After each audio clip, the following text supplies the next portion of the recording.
to get a quick introduction as if they need it, let's see who's here as far as the panel goes. So first and foremost, he's got a dog with a bike race named after him, Mr. Paul Main. How are you? Doing all right, thanks. Yeah. Flanders the dog. They named a race after it. He's that old. Yeah. Next off, he's got a dog with the same name as the lead character from the Benchwarmers, Gus Bus. Sam Waples, who's not here yet because he's never on time. Hi, Sam. You're a big jerk. Third off, he doesn't have a dog because his heart is dead inside. Mr. David Waples. I have lots of dogs. No, you don't. In-laws, dog nieces, dog nephews. Okay. Yeah, just keep working on that. Someday you and the Grinch and your heart will grow bigger. Next off, he has a cat named after himself. How interesting, Mr. Jackson Bolger. How are you, man? I'm doing well, thanks. I did not write an introduction to myself because I don't want to keep our guests waiting any longer. But I have two dogs, neither of one of them's named Bender and it had nothing to do with Futurama. So there we go. To introduce our special guest for tonight, you guys might know him as three-time Tour California winner, or as the Tour de Suisse winner, or the Dauphiné, or twice the Tour of Utah, or his years at the pointy end of the World Tour peloton, and so many more amazing victories. Or you might know him from this little event he's put together called Levi's Grand Fondo, which is this year has upped the game to become the richest one-day race in the world. I hope I'm correct with that one, but let's talk to him about that. Let's welcome to the show, to the Packfiller Cycling Podcast, Mr. Levi Leiphimer. How are you, sir? I'm great. Thanks for having me. Do you have a dog named after anybody famous? No, but I mean, maybe this sounds a little weird, but I have met a couple dogs named after me. Oh, wow. Is that a compliment in the long run of things? Or is that just like, wow, your kids would be nice, but the dog? Well, I have met a couple kids named Levi who was not confirmed whether they were named after me. I think what they did is they got the idea of the name from my name. Let's put it that way. Okay. I take it as a compliment that they name their dogs after me. I mean, everyone loves their dogs, maybe even more than their kids, right? So this is a really good point. Guilty. Yeah, exactly. So my first question, and I'm going to let the panel jump in here in a minute, but what the hell makes a bike racer decide to put on a bike race? Haven't you had enough of this stuff? And what popped into your mind to make this happen? That's a good question. It just kind of happened. Well, first of all, in 2009, it was about a week after I won the Tour of California for the third time.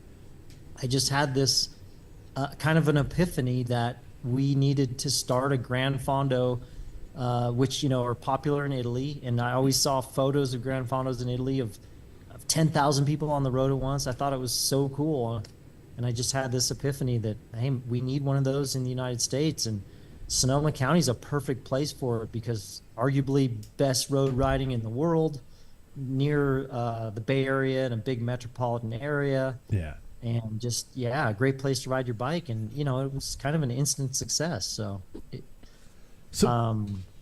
I guess, getting to your question that's how it started. And I just wanted to kind of share that experience of being in a big, well-produced mass participation ride with as many people as I could and show them these roads that I just fell in love with. I mean, I moved to Sonoma County solely for the reason to hone my craft and base myself there during my career because I was so inspired by the roads and I loved going out and riding my bike every day. So I wanted to show as many people those roads as I could. And, fast forward 16 years and all of a sudden things worked out to where we felt like we could step in and create a road race that I like to call it kind of a new school U.S. road race. It's a bit of a different model than traditional road racing, but I think it can work. Well, it's all coming around to this, and how these things grow is so exponentially has always been amazing with me.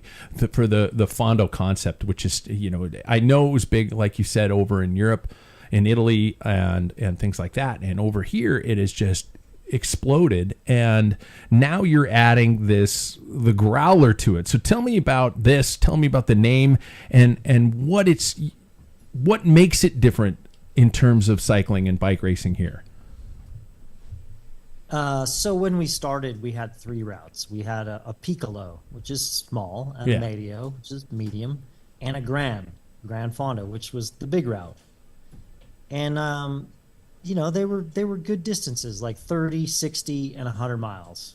Those are standard routes in the world of cycling. And as the years went by, there was a demand for a bigger route, and so then we created an even bigger one, and that's where the growler came into play. And so we've had a growler route, which has changed. The actual route has changed over the years because we now start in the town of Windsor, California, a little bit north of where we used to start. So we changed the routes up. And the current growler is 138 miles, which is about 220 kilometers, with nearly 14,000 feet of climbing, which is, I believe, 4,200 meters. And definitely the hardest road race in the U.S. And it's, by the way, it's one loop. There's no repeating any roads. Oh my God. Wow. Okay. I'm realizing that's just something I would never be able to. So when you get dropped, you're like, yeah. you and I are soloing. Yeah, it's exactly, that much climbing. And the field, both the men's and the women's races, it looks like it's leaning toward that privateer, towards that gravel greats. A lot of incredible names that are lining up for this sort of thing.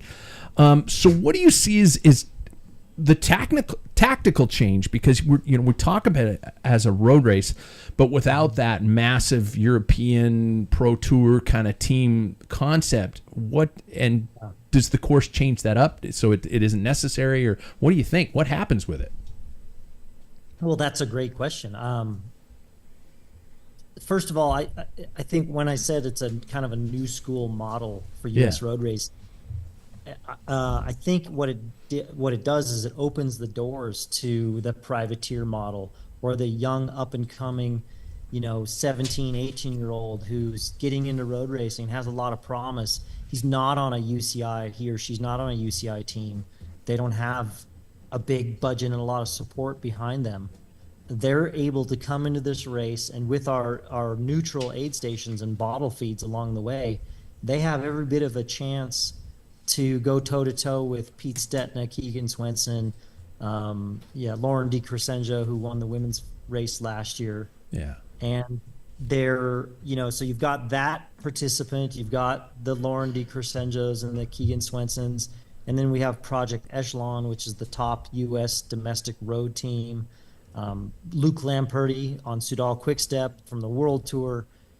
We're just pulling in, all these different athletes, some endurance, gravel, and mountain bike athletes. So, it's going to be interesting to see what happens. Now, this course is super tough. So, there are tactics, but it's not a flat 140-mile road race where it's all tactics.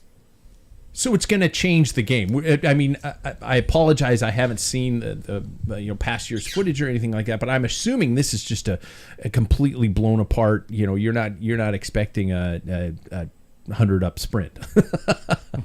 Definitely not a 100-up sprint, but the fields that we have assembled are first of all they're very high quality. There's a certain bar to pass to get into it, because safety is a big priority and prestige of the race is another priority. So everyone that's lining up in the elite fields has been approved through a process.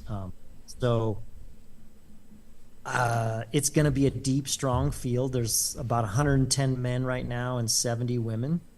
Wow. And I think it's going to be super competitive, and I think there could be a small group sprint at the end. Wow. Hey, Levi, I was just wondering, how do you categorize different riders? So are you allowing some first-time, person that wants to do, the big one, going up against the pros that are lining up at the same time? Or is there, do you have different start times for all these different levels? Oh, yeah, that's a great question. So we do. We have elite men go first at 7:30. Elite women go at 7:35. And then all routes in the Fondo start at 8 a.m. altogether. How would you compare this to, especially for that elite, how would you compare this to the races you did in the World Tour and things like that? What would, for those of us trying to gain some perspective, or is this an all new game here? It's a little bit of a whole new game. I mean, it's still a high level. These athletes they're professional bike racers. They're really strong. They're very experienced. A lot of them, or I would say some of them, could be on the World Tour in the road if they wanted to. Some of them like what they're doing. They like to be in the U.S. They like to race gravel. Yeah, and that's their choice. And so, that being said, it's not quite the same level of what you're watching Flanders and Roubaix this period that we're in right now. But it's gonna be pretty deep. I think it's gonna be the most competitive road race in the U.S. this year. Also streamed live. So talk to me about the streamed details on where people can find that, because that is, talk about saving bike racing.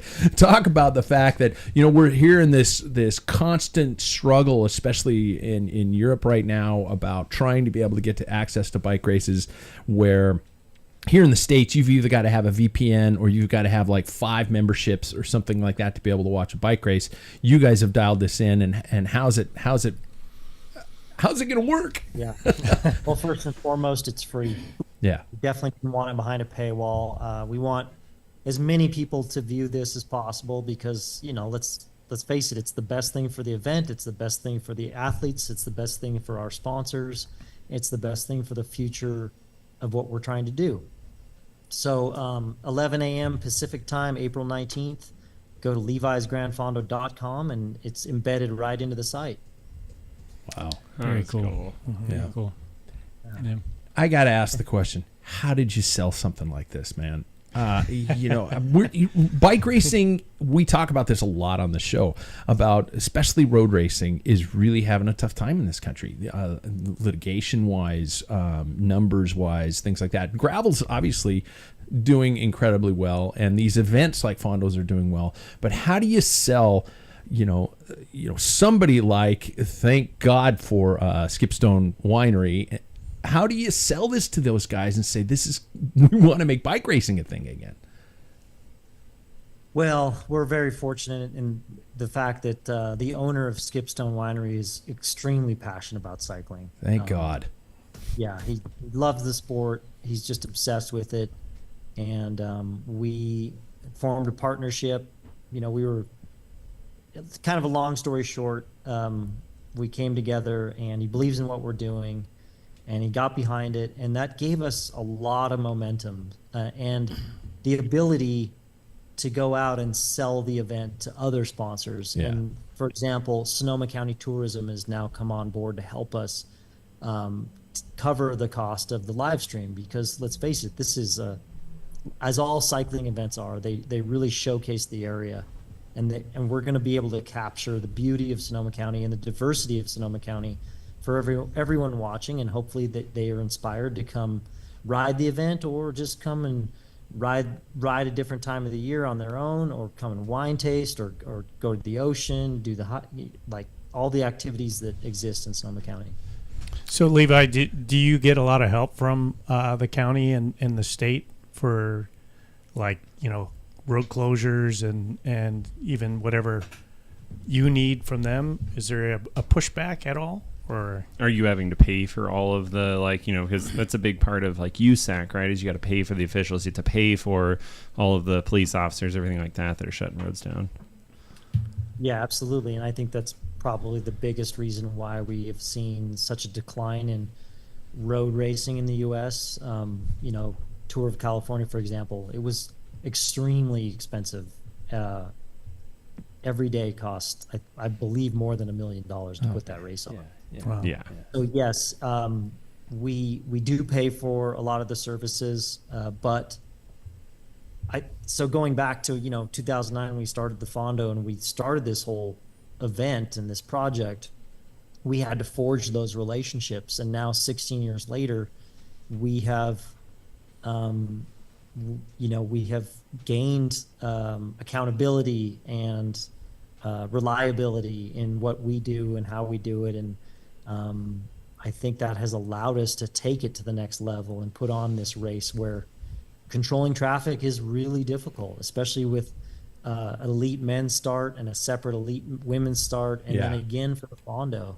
Things are very spread out, and it requires a lot of CHP. We have our own fleet of marshals on motorbikes, so yeah, it's a big deal. We we have relationships with landowners where we have aid stations along the route, and like you said, the county, the different communities, the fire departments. We've always tried to give back to everyone we could that was involved. The King Ridge Foundation is our champion charity of the event, and the mission of the King Ridge Foundation is to give at-risk youth a chance. And for example, one of the biggest organizations that we raise money for is called the Forget Me Not Farm, which is a therapy farm for at-risk youth that can go to the farm and work with these farm animals who themselves have been abused because, well, these kids have been exposed to abuse in their lives. And for them to work with the animals really helps break that cycle and that pattern that they've been exposed to. And so, yeah, I guess what I'm trying to say is we have this nice sustainable ecosystem of a lot of people who love to ride their bikes, and they're participants in the Grand Fondo. They help us raise money for these great causes, and they get to witness some of the best bike racers in the U.S. race on the biggest route the same day. Yeah. And some of them are doing that route just a little bit behind them. Very cool. Yeah, those connections are really cool because, locally we have Tour de Bloom up here, and the race promoter there works with these small communities in the area that they all do volunteers, and sounds like a lot like what you do and giving back to the community, and that's I guess how you build cycling in those events. I think so. Yeah. Can I ask? Be a one-way street. Yeah. Can I ask on this growler route? I didn't see all of the specifics of it, but what kind of bikes are people showing up on? I mean, it looked like maybe is this more of people are leaning towards gravel bikes nowadays with this ride, or hardcore road bike? It's all road. 23s. What are winners riding in this race? Are we back on 22s? How do we show up and win? And gearing. Yeah. What is, I don't know. I think. Yeah, that's a good question. Sonoma County has 1,300 miles of road in it, which is, I believe, technically LA County has more when you count all the streets. Sure. There's a lot of road in Sonoma County, and it gets quite a bit of rain in the winter. So what I'm getting at is it's really hard to keep up with all that road as far as maintenance. So 23C tires, they're not going to cut it. Guys they're on minimum 28C, some 30. I personally, I love the character of the roads. I kind of coin it as single track for the road bike. It's very narrow, Awesome. twisty, lots of cracks. You got to pay attention, and that's part of it. Very cool. We get that around here. Road bike. Yeah. Yeah. Fair enough. Yeah. Something I had kind of on my mind as we were talking here is something I even saw on your website was talking about how road racing in the U.S. kind of needs a little bit of help, and we see success of races like Tulsa Tough, things like that, with crit racing doing so well in the U.S. Do you think race formats like this are kind of for lack of a better term, the cure for road racing in the U.S.? Well, when you say format, I would take that to mean that it's joined with this mass participation event. Yeah. I think, it helps fuel the elite level, let's say, and vice versa. Mm-hmm. I think that it's a really good model, and I hope there are other organizers out there that see what we're doing and they give it a try on their own. Speaking of that, have you had anybody reach out to you about your model and any questions or wondering to see what they could do in their area? Have you got anything back from that? Not yet. They're probably waiting to see how we do. Yeah. So, just to slightly shift gears, how does a kid from Butte, Montana, ever end up at the start line of the world's biggest bike races, let alone to win them? I guess I'm bringing up Butte because it's close enough to us here. So we got to brag that you're kind of near us. So we're in Spokane, Washington, by the way. So, we drive through and, we avoid the drunk Irish people in the streets and things like that. But tell me about how this all came to be, man, that somebody from Butte, Montana ends up on the world tour. Man, I don't even know if I know. Yeah, I mean, maybe your listeners, I'm sure a lot of them don't know, but Butte is not the place where people go to ride bikes. No. It's a rough, tough place with a reputation, let's say. Yeah. Right? You got to be careful if you're going into Butte and you're not from there, especially if it's St. Patrick's Day. Exactly. Yeah. It's legendary for that. Yeah. Yeah. And by the way, summer is like 3 weeks of the year, so it's not really conducive to riding your bike. No. No, I credit my older brother, Rob, who he's about 7 years older than I am.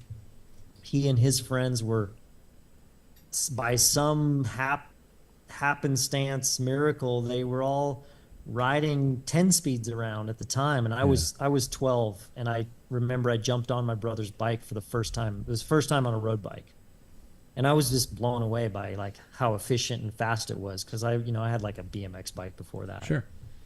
And so the next year, the next summer, I got my own bike and I started riding with them, and I'm in like tennis shoes, like Nikes, and I had these Descent shorts, not bibs, but shorts, with a T-shirt and some ugly Avenir helmet. Yeah.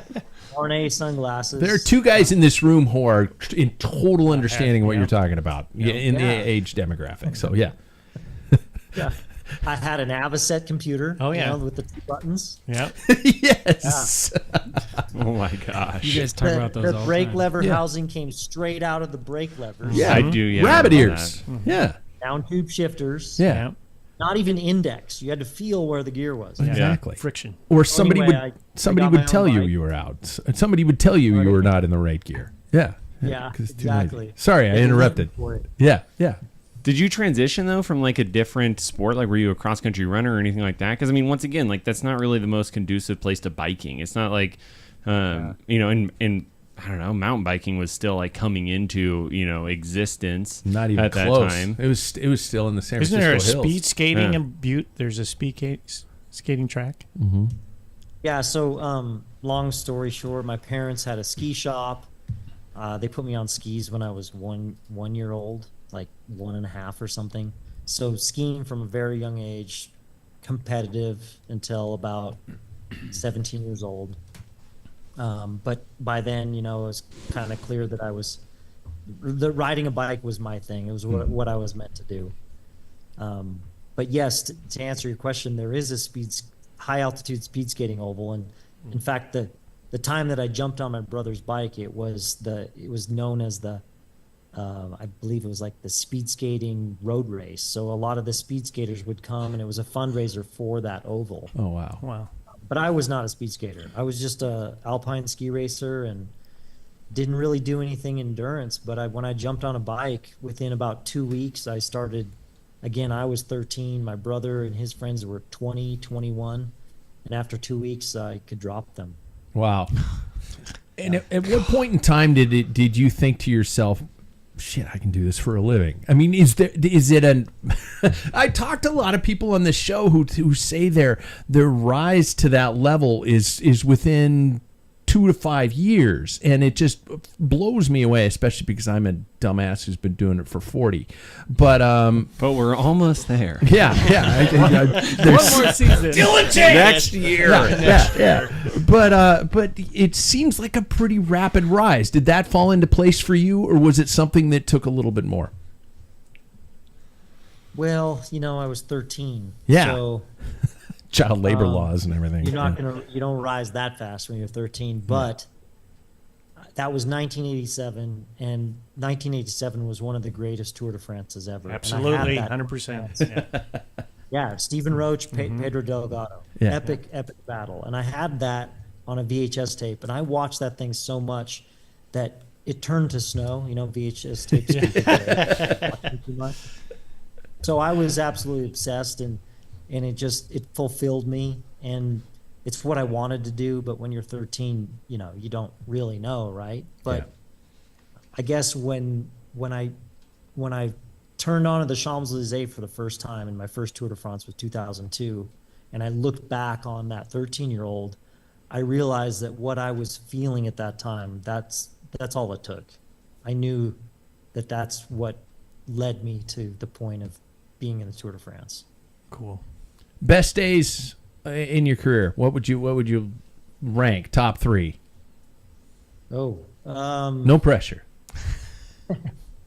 That's a tough one. A lot of great memories. I won a time trial in the Tour de France, and the legs I had that day were, I can't even describe it. It was like there was no bottom. I could just keep pushing as hard as I wanted to. Wow, that's awesome. Yeah.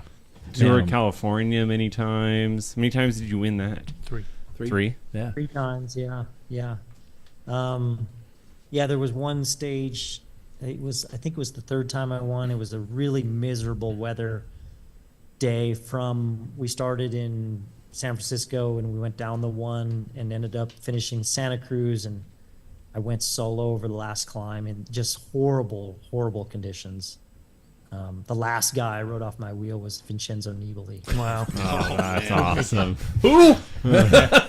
Put that notch on your bottom bracket. Yeah, exactly. He was just emerging as, the talent that he would go on to become. So You didn't have to say that. Yeah. Yeah. It would have been fine. Yeah. Well, that kind of takes me. I consider myself a fair person. I'll give credit where credit's due. That kind of takes me to where we are now with the state of primarily road cycling, pro road cycling. What are your thoughts on what we're going through? First of all, I assume you keep up with things. You're still got your ear to the ground in terms of how that thing goes on. And what do you see that's different now from your years as a pro? Do you mean just in the U.S.? No, primarily the World Tour scene. Oh, I mean, I am just so impressed by these guys and they're so young. Yeah, that's the part I kind of really don't understand. I mean, it seemed for the longest time it seemed like, well, you didn't really hit your peak until your late 20s, and these guys are just crushing it. 20, 21. Evenepoel, Pogacar when he was younger, they're just so good. And now, I mean, watching what Van der Poel and Pogacar can do in races, it's really quite incredible. They're going from so far away, they're attacking from so far out, and going solo. That was just never happened in my day, I think. Do you think that's good for the sport? I ask these guys every week, are we getting tired of solo attacks yet? But we all seem to be pretty giddy over the fact. But what does that do to the sport and overall, especially for the average viewer who's sitting down, watching a bike race going, it's over. Where does that take it? Well, I mean, I guess if you ride your bike a lot, then obviously you can appreciate what's happening more so. Yeah. I mean, if I were going to watch basketball, it looks great to me, but I can't appreciate it the same that someone who played basketball their whole life. So, that's a good question. I think that professional cycling is doing a much better job of making the sport attractive for viewers. I think that just everything from the camera angles and the use of drones to the information they put on screen and the interviews that they can do and insert in the coverage it's just a lot better these days. And I think that goes a long way in telling the story of the sport. And the Netflix series, for example, I think that had a huge impact because it humanizes everybody. You get to know the riders, then you're really invested. Yeah. It's like F1. I mean, I don't really pay attention to F1 that much, but I love watching Drive to Survive because you really get in there and you get to know everybody, and I think that's what it takes to really draw people into the sport. That's a great point. I think about all the times I refer to riders from, I started watching in the early 80s and all those, you mentioned Stephen Roche and things like that. And it's like an ongoing soap opera. And once you're in, you're hooked because the new characters keep coming in and keep evolving. And, like when you would switch to, Gerolsteiner or something like that, there was that we're sitting at home going, okay, how's that dynamic going to work out now? Everything's all different. So, we're armchair quarterbacking these types of things. And you hope that there is that ability for people to understand the characters behind. It's not just people, hurting themselves and trying to kill each other. Yeah. So, I keep dominating. I was going to do so.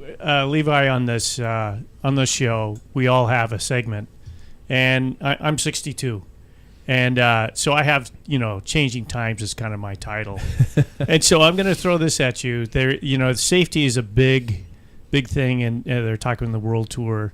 What should they do? This type of thing.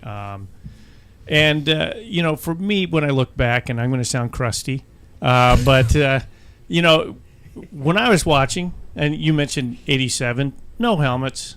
There was not, and even the race that got me hooked was 1984 coverage of Paris-Roubaix on CBS, and it was just grueling, this nasty.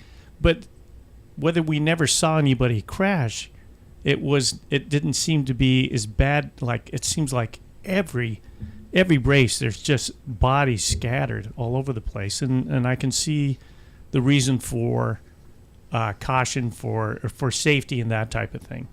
But from my point of view, is some of the advancements that make these guys so fast. I'm pretty long-winded, as you can tell. And he hates disc brakes. Well, no, I don't think they're really necessary. And this is going to come up in the conversation. But you can just descend. When you watch the old tour, you had the El Patron, the guy, you had Duclos Sassal, or you had, like even Bernardi Norm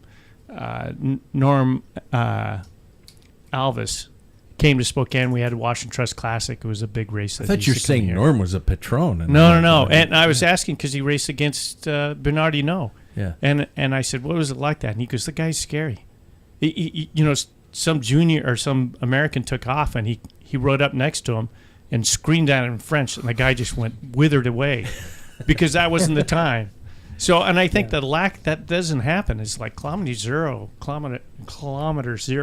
People are just like launching, and there's like I've heard Philippe Joubert and Michael Matthews all talk about there's no respect for the old guys saying, hey, no, they just do it. So I just would like that's my crusty take on it. I think on the safety the youth are not listening to the old guys. I don't know if you agree, but what do you think? Damn you. Yeah. Yeah, I mean, I definitely remember when I was older being like thinking or saying or having discussions about the young guys don't have respect. And I was probably like that when I was young.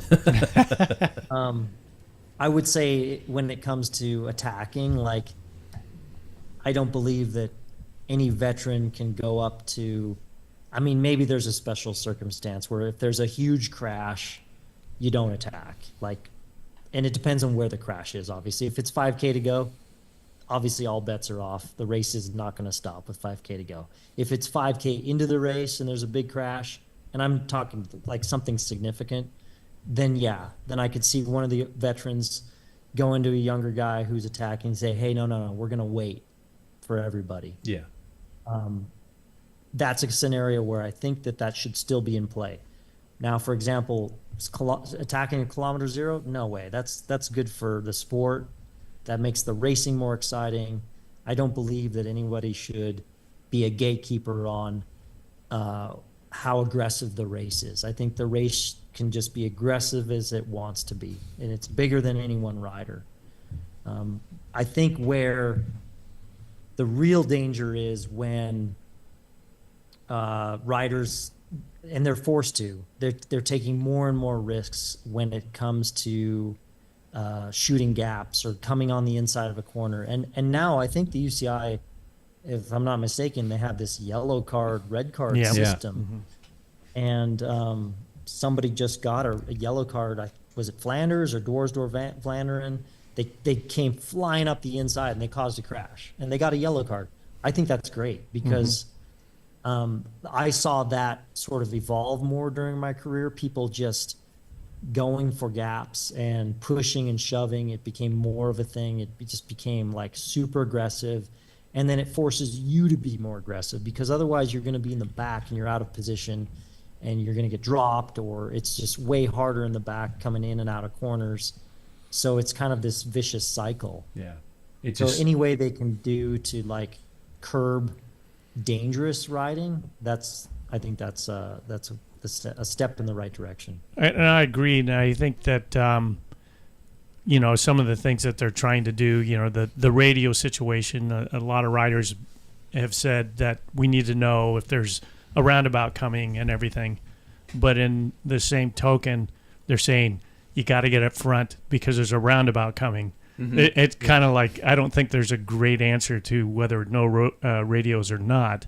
And the World Championships have been turning out some great finishes, and there's no radio. But I thought Tour of Flanders, when they had radios this last Sunday, was an absolutely fantastic race anyway. So, it's hard to call. I don't know what your opinion is on what race radios or not, if they're helpful. Yeah, so that whole fight against race radios, that started when I was there. I remember, I think it was 2009 Tour de France, the UCI, or no, it was actually the Tour de France.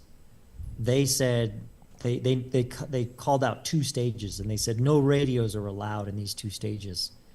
And we as teams, we were threatened by that because we wanted radios. It does actually, I agree that it can make the racing more aggressive because now every rider knows every roundabout and every corner that's coming, so everybody's fighting, and the radios do exacerbate that. But they also can make the racing safer in the sense that there's something unforeseen happens, like there's a car stalled in the road up ahead and we need to know about it, or you get a flat or you have a mechanical, you can let your car know faster than it is to put your hand up, and which you still have to do, but it's a much faster, more efficient process, and you can talk to your teammates if somebody needs clothing or food or whatever. It's nice. So we believe that radios were a good thing, and the Tour de France tried to ban them for a couple stages, and we saw that as a slippery slope, like they were going to eventually try to ban them altogether. And I remember we protested. We didn't start. Wow. Yeah, all the riders, one of the rare times that almost everyone agreed, and we got on the start line, and they were like, okay, use your radios. Yeah. Because the show must go on.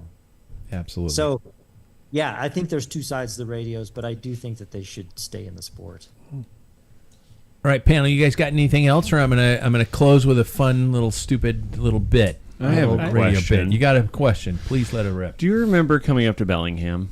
I said I was going to ask beef stupid to question. pick. Yeah, not really. You came up and absolutely sweeped around Mount Baker for every single KOM, and I was one of the victims. It was so funny. I got a notification. Oh no, your fault. It's all good fun and games. Actually, one of our friends went out because there was like a 20-minute long segment that was like a pretty sought after. You got like probably 20 crowns on this one ride, right?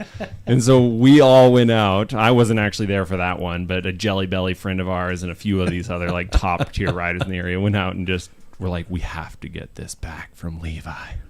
But you probably don't even remember coming up to Bellingham and just winning Nor does all he of the even trophies. care. Yeah, I know. He's like, no, check it out. It's not You get it festive. back? What was that? Yeah, we got it Get the back. segment back? Yeah, so you'll have to go up Mosquito Lake Road. He's like, I'm locking that one in. It took 6 people, but they got it. Yeah, right. It's all yours, man. He was Keep it. he was zone 2. Oh, the I know. entire Well, time. yeah, it was the end of his ride. Yeah. I've learned to deal with defeat. I can handle it.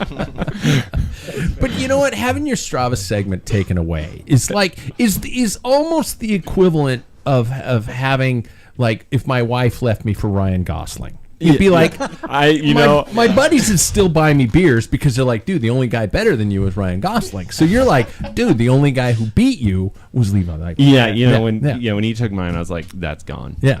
Yeah. You can take That's that. fine. Yeah. So you can live with it. That's a rad climb, though. Beautiful out there. Oh, it's amazing. Yeah, it is. It's really. I think they still do that Mount Baker Hill climb, which maybe you came up with that. I don't remember when it was, but yeah, it's beautiful up there. No, it was. I think I was just on a ride by myself. Oh no, you were that ride. You were when you stole everybody's crowns. It was just I don't know if it was around that event or anything. Okay. Yeah, that was so funny. And they thought it was raining in Bellingham, but it was just tears of all these people that lost their KOM. Yeah. Emails. Yeah, exactly. Yeah, exactly. Yeah. All right. Just because they do this in the radio business, and that's where I kind of learned and things like that. But this is always fun to kind of have the audience can connect to our interviewers this way. So I have 5 really stupid questions, Levi, that I'm going to ask you, and you can. I'm going to just call them the Fast 5. They can be quick. They can be whatever it is. So number 1, what is the best kit design from your years as a pro? From my years? Your years that you wore. Well, I mean, it's not my years, but I still think the best kit is Leiphimer. Oh, Wow, you guys are like the same. oh no, we can just go with it. You're good. From Yeah. my years, I think the 2007 Discovery Channel was pretty cool. It had a globe on it. Yeah, that was all right. I like that one. I like Gerolsteiner. I was gonna say Omega was like my favorite of his generation.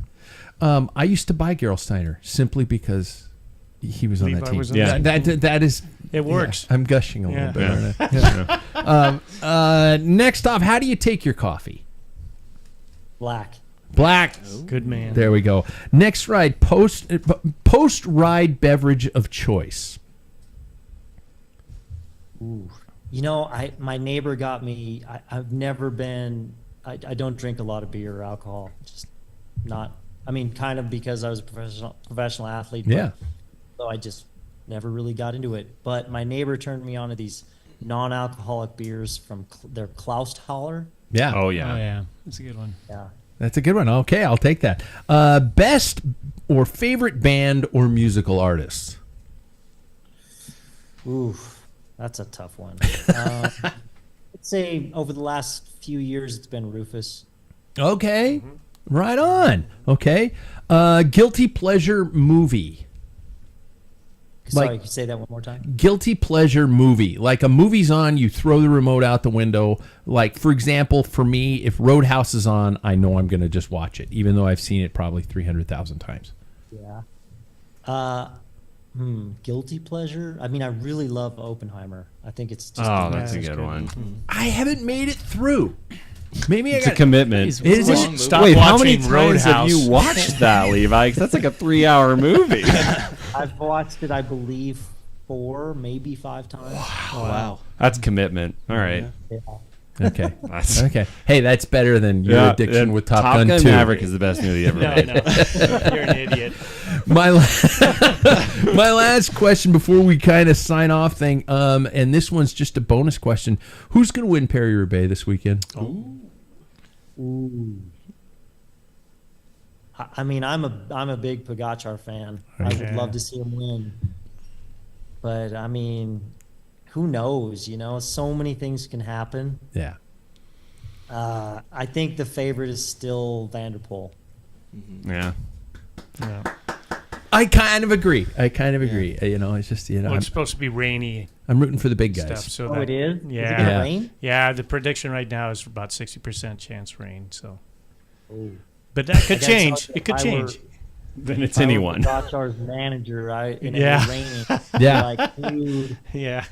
Yeah, we kidding. got a couple events down the horizon that we're thinking about here, Yeah. buddy. Yeah. Yeah. All right. Yeah. Well, I might suggest he don't start. yeah, Yeah. exactly, man. Well, Because, first, if something happens, then we all lose and come July. That's true. Yeah. That's true. Yeah. amen. Very true. Yeah. Yeah, Yeah. 1,000%. Because this is a once in a lifetime kind of an experience here that we're all going through. So, first things first, Levi, thank you so much for your time and coming on this show. Thank you for having me. It was super fun. and- I really love the gang that you got here. And Yeah. The monkeys. Yeah. Yeah. And second of all, remind us of, first of all, I assume registration's closed. You guys are booked, right? I think it's open until Sunday. Okay. And, Yeah. and what are rider numbers looking like for the Fondo? I believe about 2,000. Good Wow. Lord. Good gracious. Wow. Congrats. Okay. That's Electric, cool. It's really great vibe at the whole day, but especially the start. It's just it's a really great experience. Oh my That's God! super And cool. we've talked about the coolest thing about bike racing is you are bumping elbows with some of your heroes and these types of people, and that's what's the cool. Very approachable. Yeah, sport. yeah. So. Yeah. And where are we going to tune in? Where can people register? And let's get that important data out there. So where's that? It's all on levisgrandfondo.com. And again, the live broadcast starts at 11 a.m. Pacific time, Saturday, April 19th. Sweet. Very Yeah. cool. Awesome. Okay. Really great. Levi, I'm not going to hold you. all to be watching, okay? 1,000%. we will. Yes, We will yes, be. we'll be Yeah. there. 1,000%. Absolutely. You kidding me? Watching bike racing on TV is my thing now because I don't do it very well. Pro next year. I love to watch it as well. Yeah. So, Well, man, right there with again, thanks for your time. Good luck with the event. And thanks for keeping bike racing alive around here, man. we're doing our best. We're doing our part. I think it'll have somewhat of an effect. Oh, God, I hope so. Yeah. Well, sir. Thank you, guys. Yeah, take Thank care. you. We'll talk to you later. See you, Levi. Yeah. Bye. There. Pause is me ending a Zoom meeting, and we are still recording with our podcast. Oh, yes. Hi, Sam. I made it. Late again. Am I that guy? You know how there's that guy that You're nobody- now You can that stop right there. no. Hear me out. Hear me out. This is where the show devolves. Hear me out. Yeah. You know, Levi's gone. We can all fart. Hear me out. wow, I had one building up You're too. describing me to your friends. You know, it's like, oh, this guy. Yeah, you He's don't have the to go any one further. that- You are. You don't have to go any. That's You it. are that guy. This I'm is that a guy. We called you inbound to your Yeah, face I know. for a year. I know. And now you wonder if you're that guy? You know what? Half of it's on you. And he is somebody you idolize, and you couldn't get here on time. I had a bike fit. Whatever. I didn't even get a lunch today, you Just guys. Look that person I'm so square in excited the to eyes. see him. Look that person square in I the used to eyes. be Look the person square in the eyes who you're bike fitting and just say chamois cream and just bolt. I got to talk to Levi.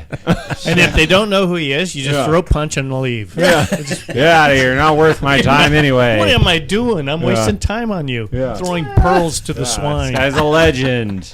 He took my KOM. Yeah, there we go. I love that was what they I gotta pick. Hey, Levi, Yeah. before you go, Yeah. why you make me look stupider? Yeah. No, It's the greatest thing too, because it's like you should look. I'll find that ride and send it to you guys. He like literally took everything. Zone Yeah. All zone 2, yeah. And he's We're like just going out sweet. for a cake. And he That's I right. think the title of that is something like Pretty Views. It's like, He was zone 2, man. oh, absolutely. There's Just blew views. everybody's I just doors had off. tunnel vision and Yeah. ringing And I in think my ears. I think Ryan, who was here, took it back by like 2 seconds. Like they didn't get it by that much. To my knowledge, Ryan's probably He's just screaming doing at home. Well- and he's like, it was 5. You know Phil Anderson. Yeah. Back in the day, you probably don't know Phil Anderson. I have his ID card Panasonic. on a shelf behind No. you. He was from Australia, and he came up here. I don't think he did Washington Trust. He did Sandpoint Classic. Sandpoint Classic, and he had the record time going up the Of Schweitzer. Schweitzer. Yeah, for the longest time, and a local guy finally beat him. I got 4th on that stage.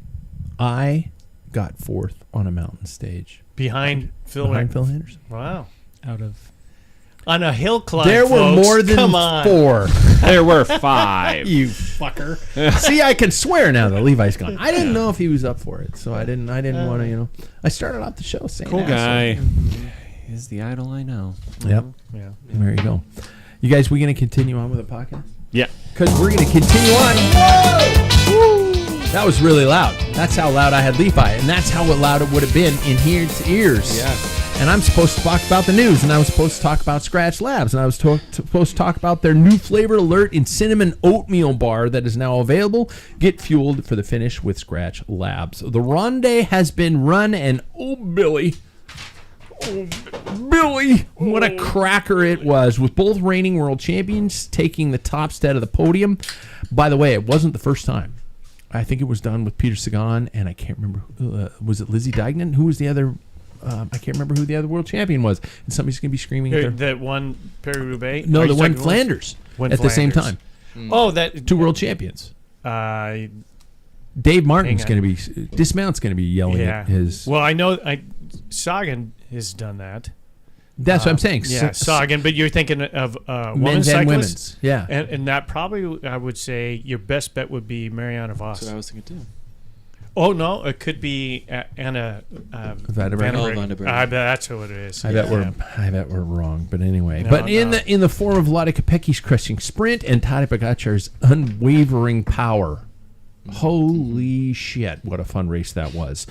Gentlemen, talk to me about your favorite moments from this past Sunday. David, did you know there was a race this last I Sunday? tried to watch it and Sam screwed me. What? Okay. You woke up way late.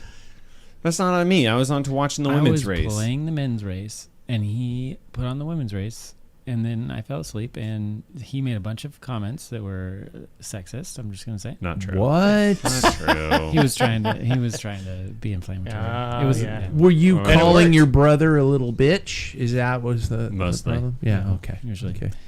Anyway, so no, I didn't get to catch it. But do you know? Yeah, I how know. it went? Yeah, You yeah. missed an amazing bike It was race, a really in good my one. personal opinion. Yeah. I did watch the women's though. Watching that final, I'm going to start with the men's. Watching that final breakaway, so to speak, which was basically all that was left. Watching that group of it was Wout, Mads, Mathieu, and Tadej, and I'm thinking to myself, in an alternate universe, each of these riders would be the greatest of their generation. This was an unbelievable moment watching this bike race unfold. And I hope, as we were talking about Levi, I hope that this can be shown to people and, talk about the characters and everything like that. It was a great race. It was beautiful. It was actually a very good one. And I think a lot of people, looking what Tadej did, he wasn't full gas. Every hill he hit, to relate it to boxing, those were body blows. You knew think when so? he was- oh, yeah. He was testing everybody, pushing everybody to the limit. It was somebody could argue about Van der Poel crashing and he had to bridge. He burned a couple of matches, but he even said that his legs didn't feel that good and he had been sick. But it's still, nevertheless, you could see his demeanor it seemed to me his shoulders were rolled a little bit and he dropped his head a couple of times on the climb. I'm thinking it's over before it even happened. But Yeah, I was. Sorry, go ahead. No, you. Oh, yeah, I was happy to see this year's race was a little bit more unpredictable. I thought at some points, Mathieu went, and I thought, is he going to be able to close that? Is Tadej going to be able to close that gap? Last year, I felt was pretty predictable. We all knew who was going to win. And this year, I guess you could argue we all knew who was going to win again. But I thought it was a much more dynamic version than we've seen in the past. And I was so happy to see the world's best duke it out, all healthy. That's a great point. You're right, Paul. There were a lot of moments that I was thinking about now that I would see Mathieu Van der Poel reacting late. And it's almost like, why would Out he of be position. so late? Why would he be there? Yeah, why wouldn't he be completely dialed in? So, yeah, maybe my take on it, too, when we were over at Dismount and I were over at CP's, and I said, even before the race, and I think I mentioned it on our ride, that Mathieu was so peaked at Milan San Remo in E3, he made everybody look stupid. I mean, Tadej couldn't even dispose of him. So I think that he might be on that, off the boil a little bit. He's just kind of got his timing off, but I'm not going to put him past him. He still can win. You can't. He's just that talented. But I think somebody who's on the rise is Wout van Aert, because he got dropped and all of a sudden he bridged up, and I went, holy cow. And he was smart. He went up on the last time up the Quermont, old Quermont. He went up and attacked up. I don't think he attacked. I think he just went hard so he wouldn't get dropped on the immediately. Steep parts. Yeah. So it'll be interesting. It opens the door if Wout is on his up tick, and Van der Poel's on his down tick. Mm-hmm. I think it'll be a good race. And if it's raining, I that scares me for Tadej. Yeah, okay, so we're sliding toward Paris-Roubaix, no pun intended. With that weather forecast looking like it, and as we were saying on the interview with Levi, I mean, how is this going to affect the riders? How is this going to, especially if you heaven forbid you're Tadej Pogacar's insurance agent, and you're thinking to yourself, this kid goes down, we're going to have a massive payout, and the sport is going to suffer billions of dollars. Do you look out the window and you go, do we just hit this kid in the head with a hammer so he doesn't get up and ride? I mean, he's obviously a great bike handler, but are we looking at something like, if the rain comes out, what do we think of everybody's overall chances in something like this, especially with two guys like Wout and Mathieu, who are cyclocross gods? I'm going to answer first, since I have the least to say for the first time, is that Dear Diary. I think that if it's raining, everything goes to hell in a handbasket. Anybody could be the winner, because any little thing could cause a pileup. Any little thing could cause a crash. And yes, we have incredible bike handlers, but hitting those cobbles at angles, I think, just, God, who knows what's going to happen, right? So it could be anybody, but I would still probably, wage my bet in being the two cyclocross guys. Paul, you've been there. Talk to me about what you think these cobbles take out of a human being. Their soul. Now, I've got pictures on Facebook. 7 years ago, Dismount and I went, and we had pictures of guys blowing by it on the stretch of Orchy, which is sector, I think it's 13 now. It was 12 years ago. But anyway, they're blowing by, and you see the pain on their face and stuff, because it is full gas. It's a sprint. They're sprinting on the cobbles, because those who flinch first lose, type of thing. So I've only been there on two dry. I've been there twice, so two dry sessions of Paris-Roubaix. But they walking on them, you can feel your ankle, and the forest is the scariest one. That is seriously the worst. It just doesn't make sense why they ride bikes over that, but I'm glad they do. Yeah, it's fun. I guess this might be a little long-winded, but stick with me for it. So, I know. Land that airplane. Yeah. All right. I talk about this all the time, but I think right now what we're seeing in cycling is for those that know soccer, a Messi versus Pele thing, right? For those that know, or for those that don't know, Pele was previously known as the best to ever do it, right? And he talked like he was the best to ever do it. And then this little guy had to take growth hormones, named Lionel Messi, came along and blew all that out of the water. So he's a doper. He is. Well, he is. Yeah. Growth hormone. Yeah, he had to, because he's a little guy. But everybody for a while was like, oh, Pele's still the best. And then Messi came along and he won the World Cup. And now everybody's like, who? We forget about him. Oh, wow. Yeah. And I think right now we are seeing a Tadej Pogacar versus Eddie Merckx type of situation. And I think right now everybody's thinking, Eddie Merckx is this, and he is, and I don't want to take that away. But I think right now with the things that Tadej's doing, I think by the end of his career, I think someday that we'll say Tadej is the best to ever I ride a saw bike. the best. Yes, Yeah. yes. And I think when it comes to bad weather, what was it? Last month, I think it was 7 degrees in Kansas City. And for those that don't know, Messi's playing in America. And he had to go play in Kansas City, and everybody's like, he can't do it in the cold. He can't do it in the cold. What did he go do? He went and he scored a hat trick. That's 3 goals. Wow. And I think right now what we're talking about is one of the best to ever do it, going out on a rainy day. Just because it's rainy, he's still one of the best to ever do it. And I think we're going to see him put that type of show on. Yeah, I think you're right. Yeah. Absolutely. I just think it's also there's a lot That of took random forever, chance. but that was worth every second of it. Well said. I mean, I'm just going to say it. So, He's the well, smartest I one told out you it of was all of long. us. I told you it was long-winded. That's the difference with somebody duh. who thinks about their perspective as opposed to me just regurgitating whatever comes like slapping against my face. Yeah, exactly. I just burp it out. Well, you and I have a problem. We were raised on Bugs Bunny and Fruit Loops, so we're That's just right. we're fucked up. Yeah, that's right. Our parents weren't there, We just, You're finding your hose sentences water, along the way. and Fruit Loops. Yeah. yeah, that's what it is. Yeah. Who are some underdogs that you think could upset the apple cart? Actually, Mohoric. David Waples, do Wait. you have any underdogs that you David. think could come into Paris-Roubaix? And I'm not putting you on the spot. Yeah, I'm putting you on the spot. Yeah. Pick Yeah. a cyclist. Fucking me. I will pick Pick a a cyclist, cyclist. now. Well, I don't know because the people I'm looking at don't seem like underdogs. Like, would Mads really be an underdog if he won? No. No. I mean, we have a preliminary list here in front of us, too. So Yeah, and obviously we already talked about Wout.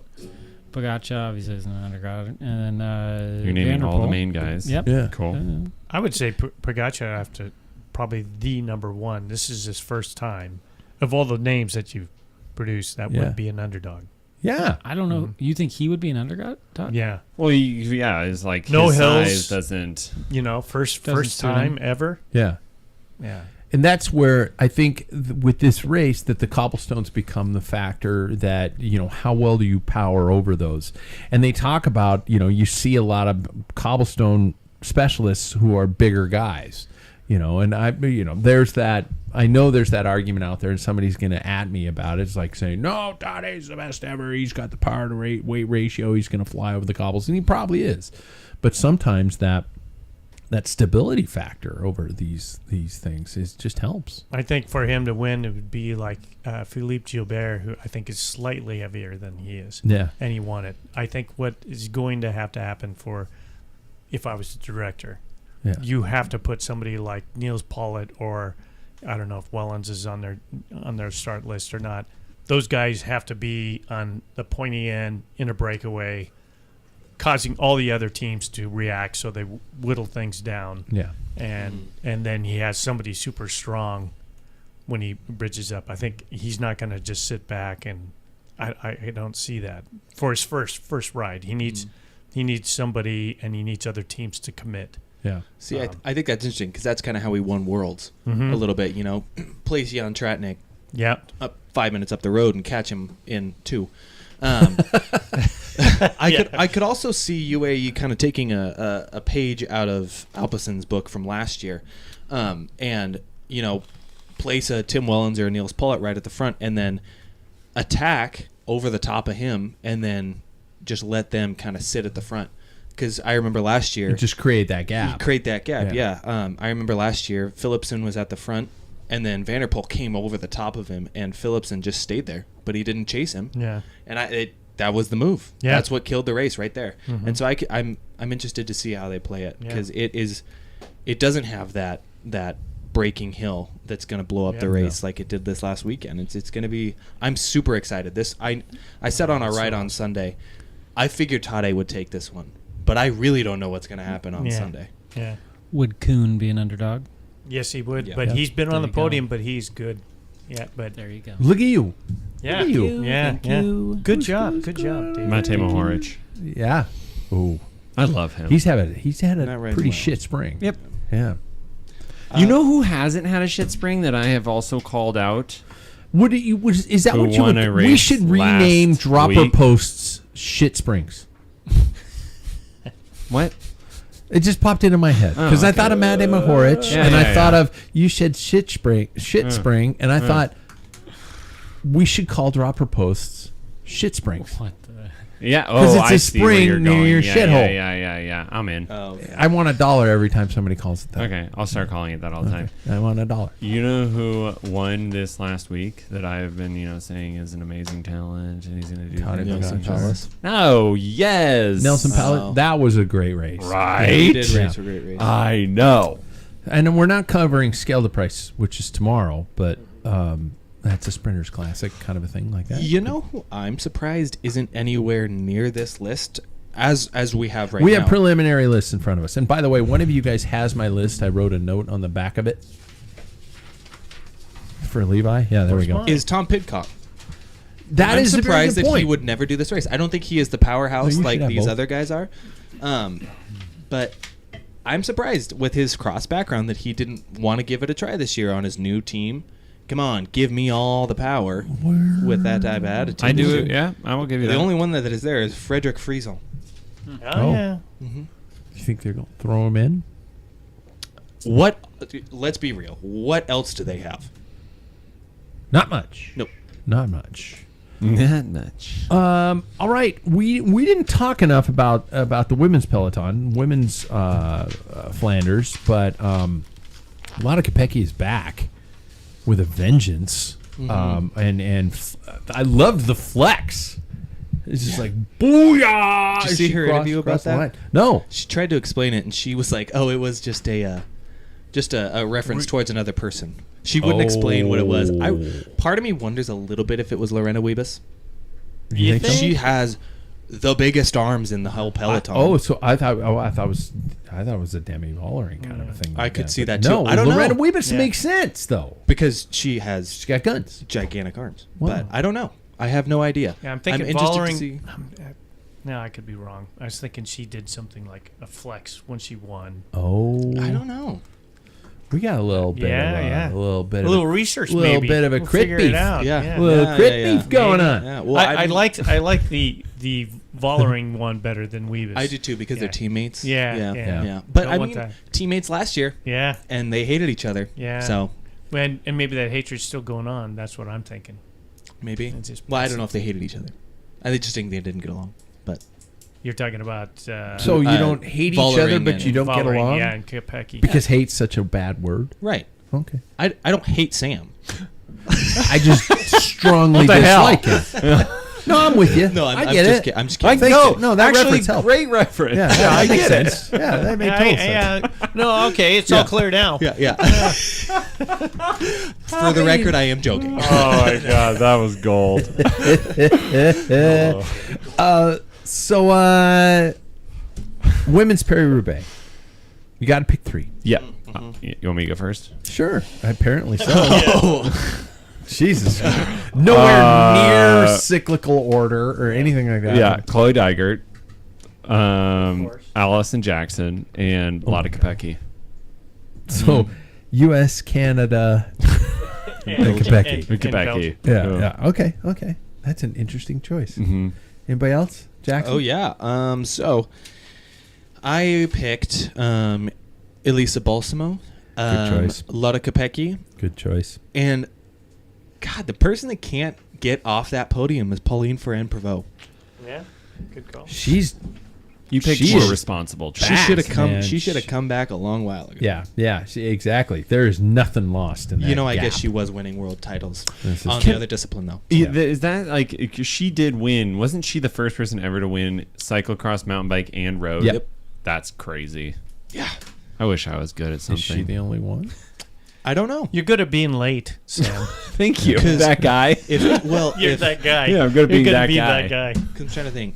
Tom Pidcock for the men. I don't know about any other men that have. Tom Pidcock's never won Road World. No, I know. I'm saying he's Yeah. the closest Yeah. on the men's side. Vanderpool. Vanderpool's never won a world championship, a world title on the mountain bike. Mountain bike, yeah. Nino's only done it on the mountain bike.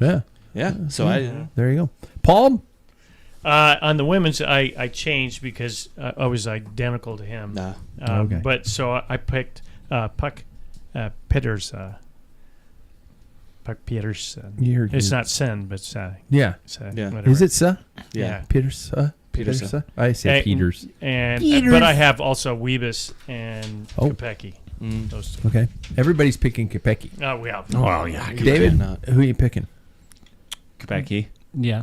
Do you think that Van Dijk and Voss are bad choices? Not No. at all.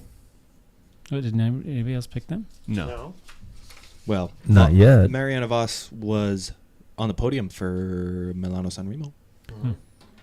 Do you need us to help you out? Are you doing okay? No, I picked those. Yeah. Okay, those are you picked. Yeah, Van Dijk and Voss. Yeah. You formed that as a question. Yeah. Well, you Should know, I do this? lack of Should I confidence. pick That's these? right. Yeah. No, those two and Kopecky. Okay, I have Lotte Kopecky, I have Marianne Voss, and I have Puck Pedersen. Pedersen. Pedersen? Yeah. Okay. So we're all over the place, but a lot of us have a lot in common. Yeah. Did you do yours? I did. Jackson Yeah. did. Yep.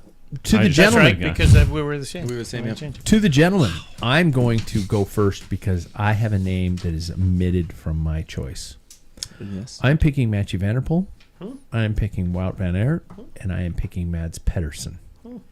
No Tadej Pogacar. Suck it! I am choosing. Tadej Pogacar, and Tadej Pogacar. Well, yeah. Remember when I couldn't say his name? I probably still can't. Tadej Pogacar. Yeah, when I was like Tadej Pogacar. Yeah, well, that was a tough one. Yeah. Well, same with. Anyways, I picked Mathieu van der Poel. I did pick Tadej Pogacar, and I switched away from Mads Pedersen, and I picked Wout van Aert. Wout's peaking. Wout is peaking. He is, but the guy's got to not destroy his bike. Every There's- time he I know. races this race, he destroys whatever he's on. Yeah. He had it, and then he got a flat on the final sector, and 2 years in a row. So, fingers crossed for the guy. I hope he gets on the podium at least. yeah. He deserves it. He does. He, You know what? Sorry to interrupt. You know what he should do if he wins? Paul will get this. He should do Maceo. Unclip a foot and point to his knee. Yeah. There's Because scar that tissue on knee that is keloid messed scars. It Have looks you like seen a his knee? bad road of hamburger. Keloid scars. He's like 4 or 5 of them, Yeah. just like raised above his. wow, yeah. It's Oh, pretty wow. bad. All Yeah. right. I'm gonna go with Mads Pedersen. Nice. I'm gonna go with Tade and then Wout. I originally picked Mathieu, but I do like Wout more, and I want to see Wout win. Yeah. Wout win. Want a Wout win. I want a Wout win. Yep. What win?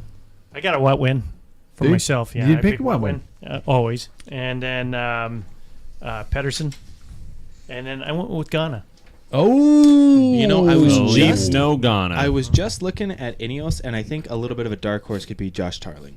Yeah, that could be too. Yeah. It's a power type of It is. course, and he was on that lead break last year. Got disqualified. Yeah, but the guy is a motor. He is, yeah.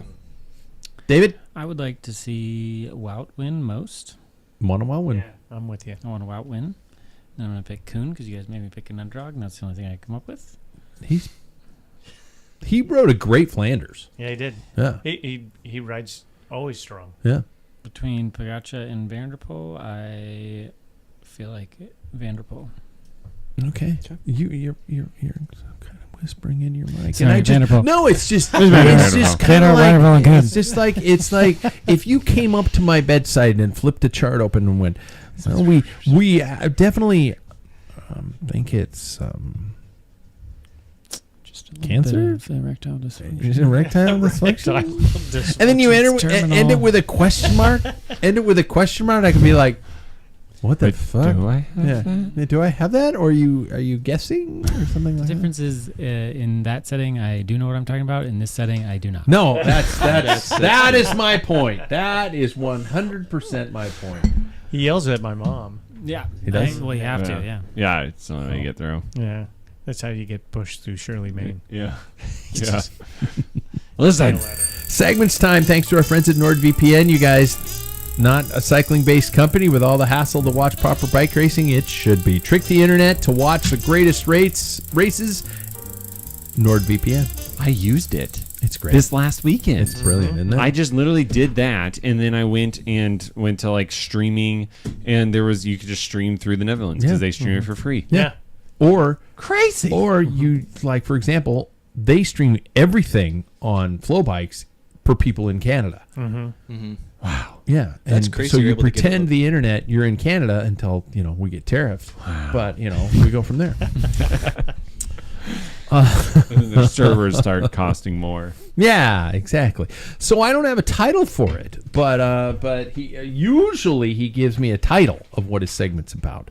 But Changing Times with Paul Main, do we have a title? Well, I just kind of spewed it out with Levi, but my concerns are like the safety with people.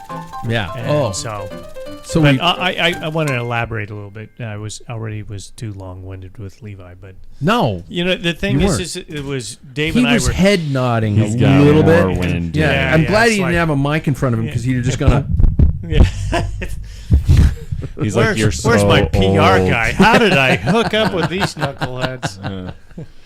No, I mean there's pictures of Peru-Bay all the way up into like Dave sent me one of Duclos Sal, and he won it 2 years in a row, and 1991. Just in case you're wondering. I was born in Okay. 91. Yeah. Holy And if you look, there's a bridge overpass that they go over. It's a derelict, I think, train or maybe a trolley or something, and it says Jeebus on it. Yeah. So anyway, that's dedicated to him. But nevertheless, no helmets. Sometimes they didn't even have hats on or Hairnets. nothing. Yeah. They're just bare head, sloppy, wet, and we didn't have the problem that now the concussions. That seem to be. It's a curious thing. Because back then Here's- they were just dead. There was Yeah, chance no. for it. I even have a better point to that. Back in Well, I'm the, not done. Damn it! Let him finish. Jesus, and then you guys can argue. Did I say fit tips? Shut the fuck up. But it dumbfounds me because these guys obviously they're not going as fast. They don't have the equipment that we are experiencing today. Yeah. But still, there was a bit of, I don't know.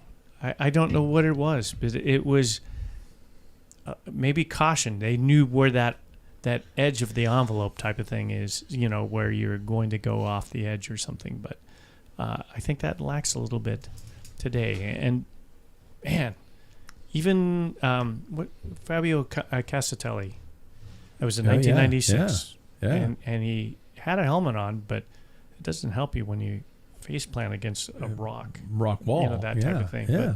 But, just throwing that in there, there was a period where helmets were not necessary.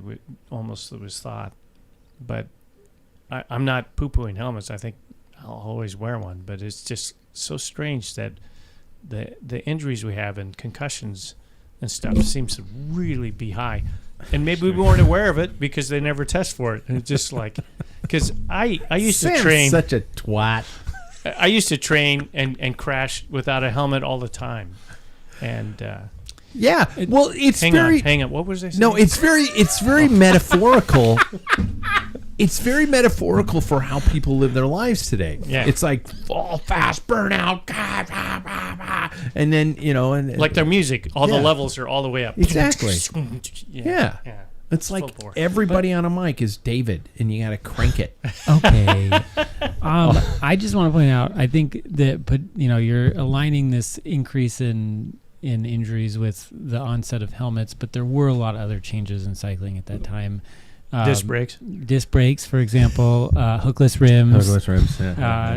That was definitely way All more quality recent. stuff. But bikes got faster, races Yes, got they did. faster, and helmets kind of all came in around the same time. I mean, helmets were kind of amidst the real big doping era, right? I mean, It was, I think, 2002 or 3 when Are it you became relating mandatory. helmets and to then doping? I'm just Okay. saying bike racing got a lot faster at the same yeah. time that Yeah, helmets yeah, were yeah, implemented. And so it's hard to really blame increase in injuries on... Be interesting if the I helmets wasn't- themselves were the source of the doping. Let me Like get that- there were needles that were Yeah. going into their heads.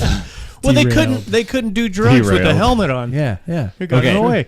No, I'm not saying that. I just find it interesting. There's obviously a point. The point is, they never tested for a concussion back then. That's probably number one. Oh, yes, that is my Number argument. 2. I mean, if you see, there's a famous one with Bernard Hinault, and in the Tour de France, he crashes, and he's got a broken nose, Bleeding. blood just running down the side of his face. And everybody's like, "Are you going to win the Tour de France?" And he goes, I hit my head. I still have 2 legs. I will win. Yeah. Oh my gosh. I mean, the mentality's as changed. long as I have that's 2 arms and 2 legs, legs, it will be difficult for the rest. There we is go. what he said. Yeah. Wow. Yeah. And then somebody came up and wiped the drool from his face because he was obviously clearly concussed. Yeah. Very cool. So does that? And he won So with a concussion. I'm going out of order because that takes us Yeah. to where we were going to go with David, and we were going to talk about concussion protocol. Yeah.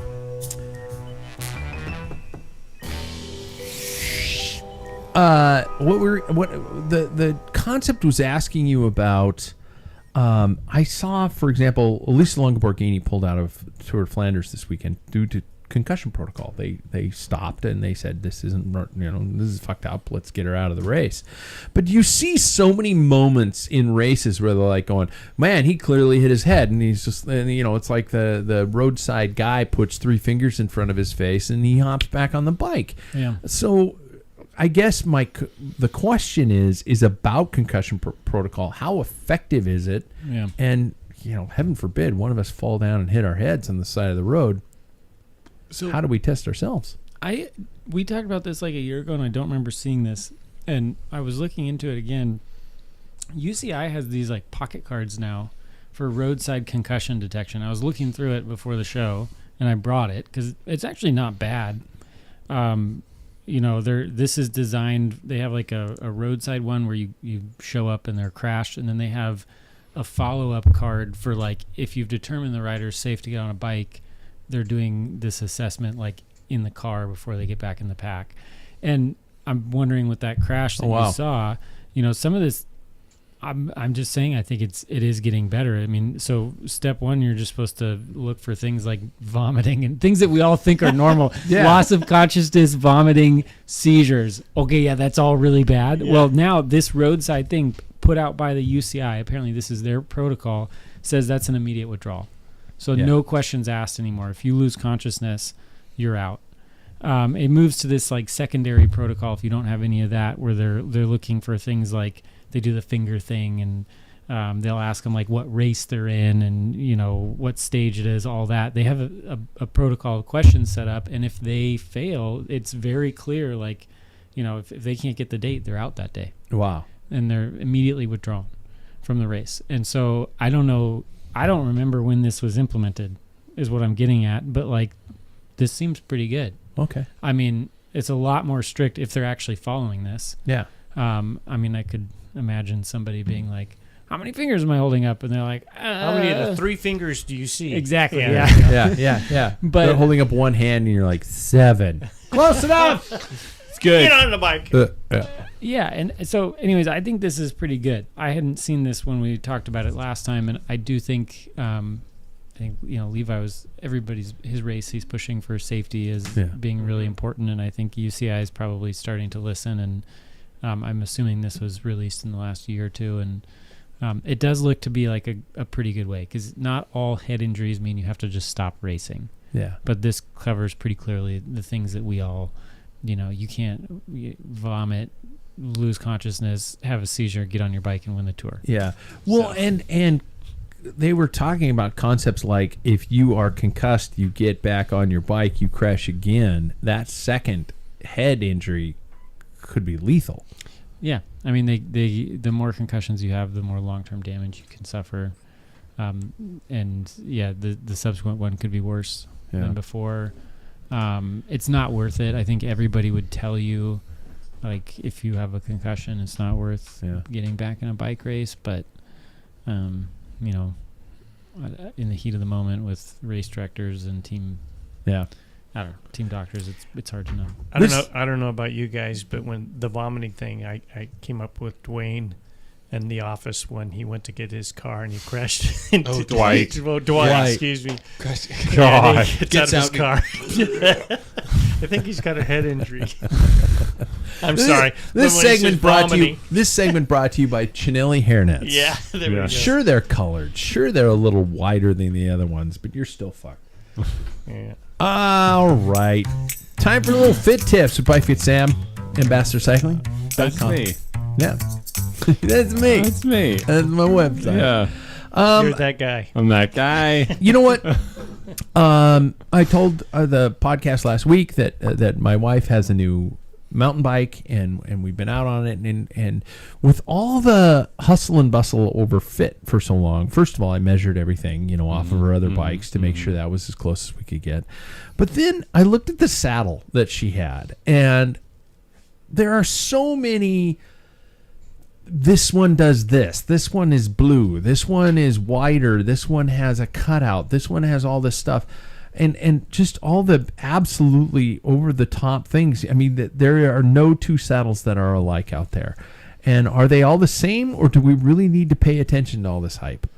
Yeah, huge difference in saddles, and especially just for like men's and women's. It's crazy that we hadn't really invested that much money in like pre-2000, let's say like 14, 15. There hadn't been a lot of like investment into women's saddles.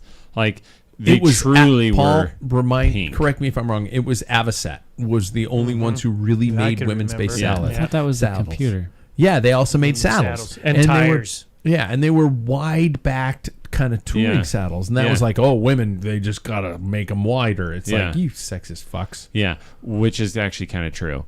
But sorry. Well, women have wider sit bones. They do. They do. And so is one of those things though that, like, I mean, for instance, my sit bone measurement is actually wider than my wife's, right? I mean, she's shorter than me, but it doesn't go to I show. find that hard to believe. Yeah. Your butt's like really wide. It's huge. It's way wider. It is. No, I have wider sit bones. Yeah. Than your wife. Yeah. Oh, okay. Yeah. See, okay, it adds up. I agree. But anyway, so like there's some Mormon women out there who've had 12 children who have narrower sit bones. That does change. Well, yeah, that's so you should that was like my joke. Okay, yeah, you should get a refit. To all of those women that have had 12 children, get a refit. But I think that like the best place to start is getting a saddle measurement, because then off of there, like this pressure map thing that I have, you sit on and that shit blew me away. Yeah, pretty cool, right? Yeah, and like we fished out a pretty big problem for you getting saddle sores and stuff. Jackson, it's an audio podcast. Yeah. Oh, right. Thank you. There's a camera on you too. Yeah. But Yeah. See, you turn into YouTube. But we can fish out a lot of that stuff by getting the right size saddle, and then from there, it's kind of just pick whatever saddle works for you. The women's saddles nowadays that they've invested in have a little bit like softer edges, right? And so they're not as harsh. And I mean, honestly, I think that I like that saddle more. But yeah. It's so there are women specific saddles now that are better, and actually designed for women. But start with just getting your saddle measurement. It's such a nightmare searching through all that stuff because it's an additional investment in the bike. It's like, hey, I bought a bike. Well, you might not be finished, because you got to find that. I mean, I remember the stock saddle that came with my Giant. You looked at me when I was getting a bike fit and said, no. Why are you riding on the skinny end of a baseball bat? Yes. Yeah. Because it's comfortable. Yeah. Well, I like the way it feels. Yeah, you shit cheese. Yeah. That's an ass hatchet, is what it was. And like it was super. It's one of those things that I just don't. I mean, I think that once Turd you get splitter. Once you get that saddle though, like I have that same saddle on every single bike. Yeah. Right. Like, and it's just once you get fit for that. I'm convinced the one that I'm on now. You were just like, I have 10 of these. I think I'm going to pound these off on this dipshit, and I've been like, I'll take 9 of the 10. But then we like that was even before I had the device, right? Yeah. And then we checked it, and it's actually the right size for you. But and like the old school method of like sitting on a bag of flour, right? What? Like that's Really? Did you ever do that? No. Oh, sit bare butt on a bag of flour, and then you like can see where your sit bone indents are, and then that's a whole YouTube dispose channel of that right there. bag of flour. Look for the wet spot thing. God! That's it. If you want to do it just at home, try it. Don't send me. We just went rated R. Let's talk into the cool down with Jackson. Bring us up. Because you know what's going to happen is Levi's people are going to go, hey, everybody, listen to this show. And they're going to be like, we didn't know what happened in the second half of that shit. Yeah, it would, do like the first hour. Yeah, just stop at 48 minutes. Yeah. Right. Yeah. Unless you're naughty. Oof. And now Anyways, we have to cut it all. Yeah. So I was watching a podcast the other week, and they all took the Enneagram test.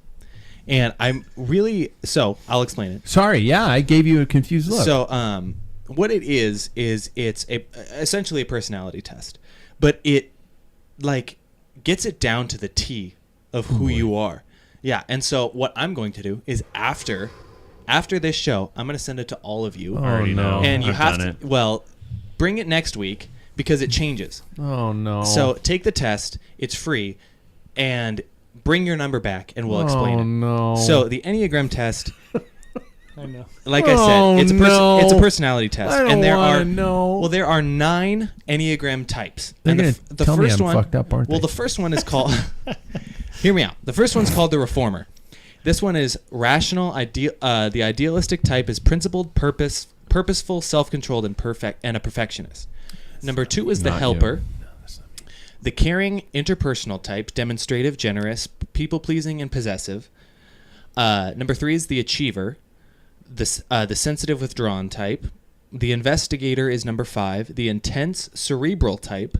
Number 6 is the loyalist, the committed, security-oriented type. Number 7 is the enthusiast, the busy, fun-loving type. Number 8 is the challenger, the powerful, dominating type.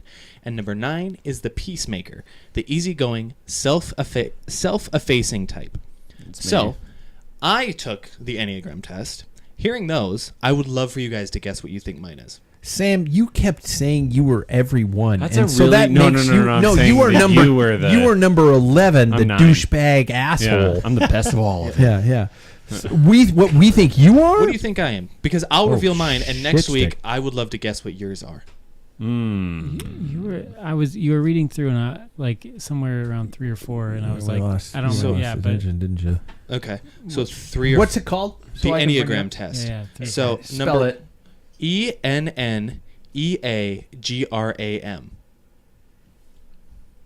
Okay. So do I need to? No, I'm gonna try to bring up the Okay. categories onto a screen. Okay, sorry, I know there's a lot to remember. Yeah, that's why I'm saying we're all idiots. Huh? Yeah. No. Remember, I used to train without a helmet. Yeah. So this is the exact one I have. Okay. So Reformer. yeah, the reformer. Reformer. The reformer's the perfectionist. That number 2. What do is- we think Jackson is? Okay. Yeah. Number 2 being the helper. Number 3 the achiever. 4 is the individualist. 5 investigator. 6 is the loyalist. 7 is the enthusiast. 8 is the challenger, and 9 is the peacemaker. I know what you are. What do you think I am? I think you are number 2, the helper. That was the one I was thinking. I was Not thinking 3 or number 4. 9. Number Peacemaker. 9 being the peacemaker. Okay. Easygoing, self-effacing type. Yep. Okay. Sam, what do you think I am? You're not I mean, I self-effacing. think that you're the helper, but I think that you have the. Well, are we getting? How deep are we getting into this? The wings, you know? Oh, Like, I'm just sticking just on the as that. number. Yeah, you're probably the helper. I just think possessive isn't quite there. I am, according to this test, number 1, the reformer. What? The rational, idealistic type, principled, purposeful, self-controlled, and perfectionist. Oh, the perfectionist. That's the word that I was makes looking sense. for. Yep. That makes sense. Yeah. And so this has actually caused me to do a lot of self-reflection. So over the past week, I have been thinking about this, and in terms of my cycling life, I am somebody who thinks about the last performance and thinks, how can I do it better every single time? Even if I won last year, Good when man. I won twice, I was thinking I could have done better. And I know that there is a person sitting around this bar that's nodding and saying good man, thinking that they're probably the exact same type. It's totally my fault. Yeah, well, maybe it is. But Definitely it is. like I said, next week we'll bring this back up, and I'm really shit. interested to see what you Yeah. guys are. But Yeah. my questions, I have 2 of them. First one is, do you think, before you ever take this test, that your personality type contributes to how you are able to perform in this sport? Yes. Yes. Yeah? I think cycling of any sport, yes. Mm-hmm. And it is ever changing. There are so many of these types of situations where people say, well, I keep thinking of my dad's shit where it's like, you're type A, you're a type blah, you're a type whatever, you know, you're a spring, you're a summer. It's like, no. You're a type loser. Yeah. God, oh no, Daddy, I'm sorry. But no, it's and it is so evolving. It is. You know, I know I'm not the same person I was in my 100%. 20s. Yeah. And I miss that person. Well, and that's why. It was cool. That's why I prompted Sam to take it again. Chicks liked him.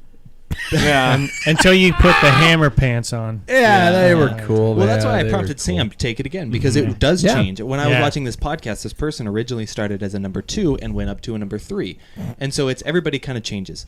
That isn't ranking. That's just the It's- numbers they it's just the number designate. that you are. It's not like- Yeah, No, I was no, thinking- Because ranking, the I'd be challenger. personality 0. So Yeah. you But know. isn't that interesting that number 1 is the perfectionist, Yes. Yeah. That the is- one that Yeah. always needs to win? My last question is, because I will answer this as well. Do you think it gets in the way? I sometimes think for myself, Always. a couple of years ago, I think it did. I think a couple of years ago, if I wasn't able to do this in the exact perfect way, I think I would just be really hard on myself, and I had to learn that, hey, you got to take it easy. Like, not everything's going to go your way every single time. And so do you think your own personality type gets in the way of your success? Yeah. 100%. Yeah? 100%. Mm-hmm. No, No? not if you understand it. Well, yeah, of course. Not if you understand what makes you who you are and what areas you work with, what areas you need assistance with, what areas that create you who you are. For example, I know that Paul Main will go into a bike race and Paul Main will know every single detail of that course. Mm-hmm. And that is something I can ask him about because I don't give a flying fuck. But it helps me in the long run. So it helps you become a person who not relies, but becomes dependent and interactive with other people. So it's emotional intelligence, which is another test altogether. But so there we go. Wow, that is way better put than what I was going to say, but the exact same vein. Are we like No. similar? Maybe. Shut That the could be cool. And that's what I think is going to be so interesting about this conversation is because odds are one of us or two of us are going to get the same number. Okay. Yeah. I need you to do something for me. I need you to not only send me this test, but I will post it to our website so everybody can follow along. Yeah, I do want got to it chime right in on that. I think that if you're reflective of who you are, not external, like your dad's more of an external situation. What? Like what your example was. Yeah, You know, was, yeah. To me, like the way you look at a race, it's not. I never look at what this guy did that influenced me. Blah blah blah. Is what I had control of. Where did I fail? yeah, And exactly. that's why I think 100%. That's hard for a lot of people to do. To say, this is my weakness, and Yeah. I need to train on that. Now Or you're just change blaming it that. on everybody else. Well, Yeah, but that's the easy way out, isn't it? But the interesting thing I've noticed about myself is that I can't have that conversation with another person. No. If I do, it has to be after the fact. Yep. I have to think about it for a couple of days, and then I'm able to yeah. I'm able to look at somebody and be like, "This is what I did wrong," and accept Yep, that. yep. But after the moment, I can't. Yeah. I'm too annoyed about it. I've been in situations where I don't even want to talk Exactly. because Yeah. you're processing what happened. Yeah. Even if when it was a win, it's just like, that was Yeah. a good win. Mhm. So this I will be an don't- interesting one. I don't ever want to talk because I'm usually screaming. I know. If Every time I people see you talk at the to me, I'm grocery like, store, you wow. ignore me. No, you're full of shit. I just can't see you. All right, you guys, that brings us to the end of a podcast, a long ass podcast, but it was great having Levi on. What a great insight. That was really cool. Gentlemen, our final K for the night is a quick one. Flashy taillights, gentlemen. What are your thoughts and why? Flashy taillights. How big are you on flashy taillights on your bike? Saves battery. Saves battery. No, so you're a fan of flashy taillights. I put mine on the flashy setting because it lasts longer. Oh, like do you use them though? Yeah. Yeah. Every ride? Yeah. Except for races. Right. Right. Man is a doctor, and he missed the point, right? I got what you're saying. Talking I got about what in you're a saying. race? No. No, like do you use them? Oh, absolutely. Yeah. I have less than a minute. I use them. Jackson flashy taillights. On every single training ride. Every single. Yep. Paul? No. Why? I don't think it's necessary.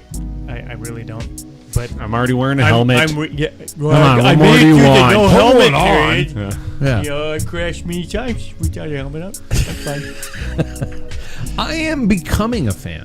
good man. I have had one on, but I've never turned it on while you guys are around because I'm like, they got enough flashy lights to cause a seizure. Yeah. So I've started turning mine on, usually when I'm by myself. Well, today as well. Yeah, I did today with you. Yeah, because traffic is shit. People are assholes. That we come to the end of another podcast. Be sure to like and subscribe to everybody and to our show and or to our YouTube channel. Pop a review every now and then. Check out the website and the blogazine. I posted the most recent coverage of the Afraid of Grand Fondo, and I've been told that I need to be more sarcastic. Huh? So there we go. There's a video? Yeah. I want to watch. Check it out. Thanks for supporting the channel, Sam. We'll catch everybody next week. Thanks, Levi. Thank you.